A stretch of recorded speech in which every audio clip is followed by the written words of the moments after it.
Loretta Kane, femme de ménage noire, reçoit une invitation à un gala de la part d'un millionnaire, mais tout cela n'était qu'une mauvaise plaisanterie. Ce que personne n'avait prévu, c'est qu'elle se présenterait comme une véritable reine. Et quand elle a révélé qui elle était vraiment, toute l'élite est restée bouche bée. Loretta tenait l'enveloppe dorée entre ses doigts tremblants, à 2 doigts de la laisser tomber. Après 15 ans passés à récurer chaque recoin du manoir Ravenwood, elle reconnaissait bien le papier épais et le raffinement des invitations que Griffin envoyait à ses riches amis. Mais cette fois, son nom était écrit en lettres dorées. Griffin Ravenwood a le plaisir de vous inviter à la soirée de bienfaisance annuelle de Sutton Ridge. Son cœur s'emballa et une boule se forma dans sa poitrine. Pourquoi l'avait-il invitée ? Griffin ne la regardait même pas lorsqu'ils se croisaient dans les couloirs du manoir. En vérité, il la traitait comme un meuble utile mais invisible. Elle se souvenait de la dernière fois qu'il lui avait adressé la parole. « Tu as oublié de nettoyer le cendrier sur la table en marbre. Ne recommence pas, notre père détestait la négligence. » Ses mains devinrent moites. Elle connaissait Griffin depuis assez longtemps pour savoir que derrière son sourire hypocrite se cachait toujours une intention méprisante. Le téléphone sonna, l'attirant de ses pensées. « Loretta, qu'est-ce qui t'arrive ? Tu as une drôle de voix, » dit Margot, sa seule véritable amie en ville. « Margot, tu ne vas pas croire ce qui vient de se passer. Griffin m'a invitée à sa soirée annuelle. » « Attends, quoi ? Il t'invite même pas à boire un café avec la famille et là, il te convie à un gala. C'est pas net. » Loretta s'assit au bord du lit, se frottant le visage d'une main lasse.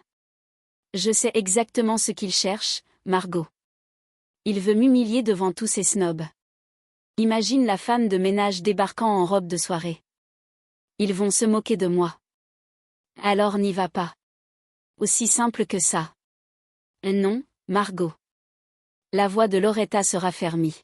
« Cette fois, je vais pas fuir. J'en ai marre d'être traitée comme si je valais rien. J'en ai marre de baisser les yeux et de faire semblant de ne rien entendre. » Après avoir raccroché, Loretta se dirigea vers la petite armoire de sa chambre. Tout au fond, soigneusement emballée dans un plastique, se trouvait la seule robe élégante qu'elle possédait. Noire, sobre, bien coupée, elle mettait en valeur sa silhouette. Elle l'avait achetée 3 ans plus tôt avec l'argent gagné en faisant des heures supplémentaires le week-end. Le soir du gala, Loretta se prépara avec un soin qu'elle n'avait pas pris depuis longtemps. Elle coiffa ses boucles avec attention, appliqua un rouge à lèvres bordeaux qui sublimait sa peau et enfila la seule paire de boucles d'oreilles en perles qu'elle possédait. Un héritage de sa mère. En se regardant dans le miroir, elle eut du mal à se reconnaître. Elle était magnifique. Le taxi s'arrêta devant l'entrée principale du manoir Ravenwood. Loretta inspira profondément, régla la course et descendit de voiture. La porte d'entrée était grande ouverte et elle pouvait apercevoir les invités discutant avec animation, coupe de champagne à la main, riant de ce rire forcé propre à la haute société.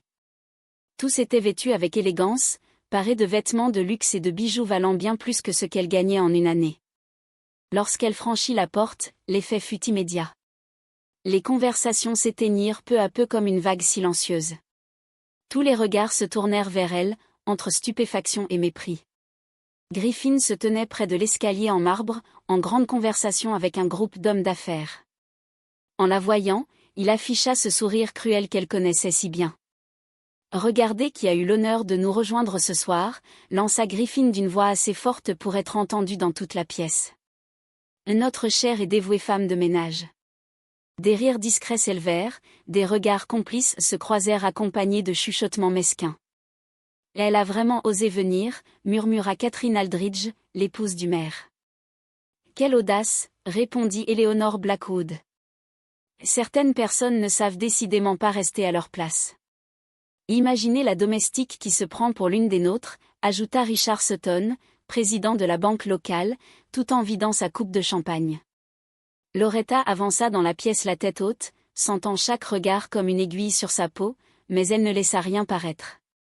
Au contraire, quelque chose dans sa posture attira l'attention. Une assurance magnétique, presque dérangeante. Griffin s'approcha, le sourire toujours vissé aux lèvres, avec cette démarche faussement amicale. « Loretta, Quelle merveilleuse surprise de te voir ici. J'espère que tu profites bien de notre petite réunion. Elle le fixa droit dans les yeux, sans ciller. Merci pour l'invitation, Griffin. Ou devrais-je dire mon cher demi-frère? Le sourire s'effaça instantanément du visage de Griffin. Certains invités proches, ayant entendu la phrase, cessèrent de boire et se tournèrent vers eux, intrigués. De quoi parles-tu exactement, Loretta? Loretta sourit pour la première fois de la soirée. Un sourire mêlé de douleurs anciennes et de satisfaction profonde. Je crois qu'il est temps que vous sachiez tous ici qui je suis vraiment. Griffin tenta de rire, mais le son qui sortit fut forcé, nerveux. Loretta, je crois que tu as un peu abusé du champagne. Tu veux que je demande à quelqu'un de te raccompagner? Tu n'as clairement pas l'air dans ton état. Au contraire, Griffin, je ne me suis jamais senti aussi bien de toute ma vie. Loretta retira lentement une fine chaîne de son cou. Au bout pendait une bague en or gravée du blason des Ravenwood, le même symbole que l'on retrouvait partout dans le manoir.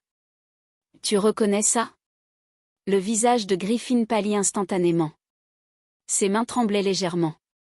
Il connaissait parfaitement cette bague. C'était celle que son père, Charles Ravenwood, portait tous les jours. Celle qui avait mystérieusement disparu après sa mort. Où as-tu trouvé ça? Demanda Griffin en tendant la main vers la bague que Loretta retira rapidement. Mon père me l'a donnée, Griffin. Charles Ravenwood, ton père et mon père, me l'a remise à l'hôpital Saint-Marie 3 jours avant sa mort. Il était dans la chambre 237, tu t'en souviens? Tu venais à peine lui rendre visite.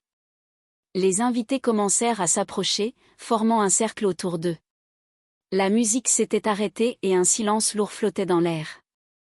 Tous voulaient entendre chaque mot de cette scène incroyable. « Tu mens » hurla Griffin, la voix instable. Jamais mon père n'aurait donné cette bague à une femme de ménage. À une femme de ménage? Non, mais à sa fille? Oui. La voix de Loretta résonna dans la pièce. Docteur Samuel Morrison, je sais que vous êtes ici. Pourriez-vous nous rejoindre, s'il vous plaît? Un homme âgé, aux cheveux entièrement blancs et portant des lunettes, s'approcha avec hésitation. C'était le médecin de la famille Ravenwood, respecté dans toute la ville de Sutton Ridge. Docteur Samuel, vous souvenez-vous de moi? Demanda Loretta d'un ton calme. Le médecin la fixa et ses yeux s'emplirent d'un éclair de reconnaissance. Oui, je me souviens très bien. Vous veniez souvent voir Charles à l'hôpital durant ces derniers jours. Vous parliez pendant des heures. Et vous souvenez-vous de la véritable cause de sa mort? Le docteur jeta un regard inquiet vers Griffin. Puis revint vers Loretta. Ses mains tremblaient visiblement. Je ne sais pas si je peux. Docteur, le moment est venu de dire la vérité, dit Loretta avec fermeté mais sans agressivité. Mon père n'est pas mort d'une crise cardiaque, n'est-ce pas? Dites-le à ces gens. Le médecin baissa la tête, visiblement tourmenté. Après un long silence, il prit la parole. Non, Charles n'est pas mort d'une crise cardiaque. Il a été empoisonné. Lentement, sur plusieurs mois. Quand j'ai enfin compris ce qu'il se passait, il était déjà trop tard pour le sauver. Un murmure de stupeur se propagea dans la salle comme une vague. Plusieurs femmes portèrent la main à leur bouche, choquées. Des hommes se penchaient les uns vers les autres, chuchotant nerveusement. Griffin, lui, transpirait abondamment. C'est absurde, s'écria Griffin au bord de la panique. Il est sénile, il ne sait plus ce qu'il raconte. Je ne suis pas sénile, Griffin, répondit le docteur d'une voix soudain plus assurée. Et tu le sais très bien. Tu m'as proposé 50 000 $ pour falsifier le certificat de décès de ton père. Tu m'as dit que c'était pour éviter un scandale familial, mais j'ai conservé tous les vrais résultats d'analyse sanguine. J'ai la preuve de l'empoisonnement. Loretta sortit un dossier en cuir de son sac. Et j'ai des copies de tout, y compris du Nouveau Testament que mon père a rédigé 2 semaines avant sa mort. Il y reconnaît que je suis sa fille légitime et me lègue la moitié de la fortune des Ravenwood. Un testament? Quel testament? Celui que tu as essayé de cacher et de détruire, Griffin. Mais l'avocat en a fait 3 copies. Une est avec moi, une autre est dans le coffre de la banque et la troisième est entre les mains de la justice. La foule explosa en conversations animées. Les voix se mêlaient, formant un tumulte d'indignation et de surprise. Elle est vraiment la fille de Charles? Griffin a empoisonné son propre père pour de l'argent. C'est le plus gros scandale de l'histoire de Sutton Ridge. J'ai toujours trouvé bizarre la mort de Charles. Griffin tenta de s'éloigner, mais les invités le cernèrent tous, avides d'en entendre plus. Loretta continua. Mon père a regretté profondément de m'avoir abandonné à ma naissance. Il m'a retrouvée quand j'avais 20 ans et m'a offert un poste dans sa maison pour pouvoir se rapprocher de moi sans éveiller les soupçons. Il comptait me reconnaître publiquement et m'intégrer officiellement à la famille, mais quelqu'un l'en a empêché. Elle fixa Griffin droit dans les yeux, les siens brillants d'une douleur maîtrisée et d'une détermination implacable. Quelqu'un qui a préféré tuer son propre père plutôt que de partager l'héritage avec une sœur. Griffin était maintenant adossé contre le mur, le souffle court, le visage rougi par le désespoir. Tu ne peux rien prouver.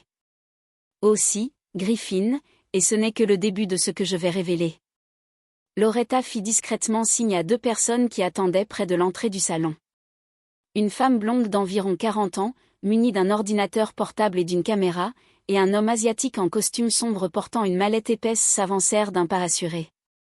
Mesdames et messieurs, permettez-moi de vous présenter Ivica, journaliste d'investigation au New York Herald, et Maître Ethan Zhang, avocat spécialisé en criminalité financière et fraude corporative. Griffin tenta de s'élancer vers la sortie, mais plusieurs invités, trop captivés par la scène, bloquèrent instinctivement son passage. Ivica alluma un projecteur portable qu'elle avait apporté. Des documents et des tableaux s'affichèrent immédiatement sur le mur blanc de la pièce. Mesdames et messieurs, au cours des derniers mois, notre équipe a mené une enquête approfondie sur toutes les entreprises et fondations liées au nom Ravenwood. Ce que nous avons découvert est choquant, bien au-delà de tout ce que nous pouvions imaginer. La première image montrait des relevés bancaires détaillés et des transferts suspects. Griffin Ravenwood a détourné de manière systématique plus de 50 millions de dollars de diverses fondations caritatives au cours des 5 dernières années. De l'argent qui aurait dû aller aux hôpitaux, aux écoles et aux orphelinats. Des murmures indignés se propagèrent dans la pièce. Plusieurs des personnes présentes avaient donné généreusement à ces institutions. C'est un mensonge éhonté, hurla Griffin désespéré. Ces documents sont des faux. C'est un complot monté de toutes pièces. Ethan Zhang ouvrit sa mallette et en sortit des centaines de documents parfaitement classés. Monsieur Ravenwood, nous avons également des preuves irréfutables de pots de vin versés à au moins 2 élus locaux, d'évasion fiscale systématique, de fraude sur les marchés publics et de blanchiment d'argent via des sociétés écrans. La projection suivante montrait des photos nettes de Griffin lors de réunions secrètes, remettant des enveloppes épaisses à des hommes en costume. Ces photos ont été prises au cours de l'année écoulée par des détectives privés. Ici, par exemple, on voit Griffin verser 300 000 $ au président du conseil municipal afin de s'assurer le contrat de construction du nouveau pont de la ville. Mon Dieu, murmura Catherine Aldridge, une main sur la poitrine. J'ai personnellement donné 50 000 $ à cette fondation pour enfants démunis le mois dernier. Nous avons tous donné généreusement, ajouta Eleanor Blackwood, la voix tremblante de colère. Mon mari a versé 100 000 $ et moi, j'ai contribué à hauteur de 20 millions pour les travaux du nouvel hôpital pédiatrique, lança Richard Sutton, jetant désormais un regard de dégoût à Griffin. Griffin était cramoisi, en sueur, tremblant de rage et de panique. Vous n'avez pas le droit. Vous ne savez pas à qui vous vous attaquez. Je suis Griffin Ravenwood. J'ai bâti cette ville. Tu étais Griffin Ravenwood, répondit Loretta avec un calme glaçant. À présent, tu n'es plus qu'un criminel ordinaire qui va devoir répondre de ses actes. Ivica passa à une nouvelle série de documents projetés à l'écran. Voici une série d'emails envoyés par Griffin à son avocat personnel, Marcus Rothwell. Dans ces échanges, il avoue explicitement avoir empoisonné son père, détaillant comment il lui administrait de petites doses d'arsenic dans sa nourriture durant plusieurs mois. « Mais comment avez-vous obtenu ces emails ?» demanda une voix dans la foule. L'avocat lui-même a choisi de coopérer avec la justice, expliqua Ethan. Lorsqu'il a découvert que Griffin prévoyait également de l'éliminer pour faire taire les témoins, il a tout remis aux autorités. À cet instant, des sirènes commencèrent à retentir au loin. Par la fenêtre, on apercevait déjà les voitures de police s'arrêter devant le manoir. Le commissaire Robert entra dans la pièce accompagné de 6 agents, les menottes à la main. « Griffin Ravenwood », déclara-t-il d'une voix solennelle. « Vous êtes en état d'arrestation pour les crimes suivants. Meurtre avec préméditation, fraude, association de malfaiteurs, évasion fiscale, blanchiment d'argent, corruption et trafic d'influence. » Griffin, en panique totale, tenta une dernière fois de fuir, mais trébucha sur sa propre arrogance et s'effondra lourdement sur le sol en marbre. Les policiers le relevèrent sans ménagement et lui passèrent les menottes. « Vous ne pouvez pas faire ça !» cria-t-il, traîné hors du salon. « J'ai des relations, je sortirai de prison, je me vengerai de vous tous. Toi la première, Loretta. » Les invités restèrent figés en silence. Beaucoup filmaient la scène avec leur téléphone. En quelques minutes, les vidéos feraient le tour des réseaux sociaux et en quelques heures, le monde entier connaîtrait la chute de l'Empire Ravenwood. Loretta, immobile au centre de la pièce, regarda Griffin disparaître. Elle ne ressentait ni joie ni triomphe, juste un profond soulagement et la sensation que justice avait enfin été rendue. « Loretta », dit une voix hésitante derrière elle. C'était Margaretha Thornton, la mondaine la plus influente de la ville. « Je voudrais m'excuser. Nous t'avons traité de façon horrible pendant toutes ces années. Nous ne savions pas. » « Si, vous saviez, » répondit Loretta sans colère, mais avec fermeté. « Vous saviez exactement comment vous me traitiez. La seule différence, c'est qu'aujourd'hui, vous savez que je ne méritais pas ça. » Dehors, les sirènes résonnaient toujours. Les journalistes arrivaient déjà, attirés par le plus grand scandale de l'histoire de Sutton Ridge. Le nom des Ravenwood, autrefois synonyme de pouvoir et de respect, serait désormais à jamais lié au crime et à la corruption. 6 mois après l'arrestation de Griffin, Loretta était assise dans le fauteuil de direction qui appartenait autrefois à son demi-frère criminel. Le bureau principal de Ravenwood Industries avait été entièrement transformé. Les murs sombres en bois avaient laissé place à une peinture blanche éclatante. Des plantes vertes ornaient chaque recoin. Les fenêtres restaient grandes ouvertes pour laisser rentrer la lumière naturelle et l'air frais, et les portraits sombres des ancêtres avaient été remplacés par des photographies d'employés souriants. « Madame Loretta », dit Carlos Mendoza, qui, mois plus tôt, n'était que l'agent d'entretien et qui occupait désormais le poste de responsable des ressources humaines. Les résultats financiers du dernier trimestre viennent d'arriver. L'entreprise a connu une croissance impressionnante de 30% et le taux de satisfaction des employés atteint 95%. Loretta sourit sincèrement. « C'est fantastique, Carlos. Et comment les employés vivent-ils tous ces changements ? » « Le jour et la nuit, Madame Loretta. Depuis que vous avez doublé les salaires, mis en place une couverture santé complète pour les familles, créé une crèche sur le site pour les enfants et instauré le programme de participation aux bénéfices, tout le monde travaille avec fierté et motivation. » Loretta avait révolutionné toute la culture de l'entreprise. Elle avait licencié tous les cadres corrompus qui collaboraient avec Griffin et promu des employés honnêtes et compétents autrefois ignorés. Elle avait lancé un programme de bourse d'études pour les enfants du personnel, un fonds d'urgence pour les familles en difficulté et établi des partenariats avec les écoles locales pour des stages rémunérés. « Madame Loretta », dit sa nouvelle secrétaire, « une personne dans la salle d'attente souhaiterait vivement vous parler. » C'était Margot, son amie de toujours, qui entra dans le bureau avec un sourire radieux, les yeux brillants de fierté. « Loretta, je ne trouve pas les mots pour dire à quel point je suis fière de toi. Tu n'as pas seulement lavé ton honneur. Tu as transformé toute cette ville. Les gens parlent de toi avec respect, avec admiration. Merci, Margot, mais je sais qu'il reste encore beaucoup à faire. Reconstruire la confiance et réparer les dégâts causés par Griffin. Ça ne se fait pas en un jour. » Margot s'installa en face d'elle. « Et les enfants de Griffin, ils t'ont contacté ? » ?»« Oui, Melissa et Robert sont venus me voir la semaine dernière. Ce fut une conversation difficile mais nécessaire. Ils m'ont présenté des excuses sincères pour les crimes de leur père et m'ont dit vouloir travailler honnêtement pour aider l'entreprise à grandir de manière éthique. Tu leur fais confiance? Oui, ils sont jeunes et ils ne sont pas responsables des actes horribles de leur père. Tout le monde mérite une seconde chance pour prouver qui il est vraiment. Quelqu'un frappa doucement à la porte. C'était Linda Morrison, l'assistante sociale, accompagnée de 2 enfants qui se cachaient timidement derrière elle. Loretta, je te présente Emma et Lucas Rodriguez. Ce sont les 2 enfants que tu as choisi d'adopter. Loretta se leva aussitôt et s'agenouilla pour se mettre à leur hauteur. Emma avait 8 ans, les cheveux bouclés, châtains et de grands yeux curieux. Lucas, 5 ans, était plus réservé et serrait fort la main de sa sœur. Bonjour, mes chéris. Vous voulez qu'on aille découvrir la maison où on va vivre ensemble? Les enfants esquissèrent un sourire timide. Emma, la plus grande, prit son courage à 2 mains et demanda, « Tu vas être notre vraie maman pour toujours? » « Oui, ma belle, pour toujours et à jamais. Vous ne serez plus jamais seule. » Lucas s'approcha et chuchota, « Tu vas nous donner à manger tous les jours? » Le cœur de Loretta se serra à l'idée que ses enfants avaient connu la faim.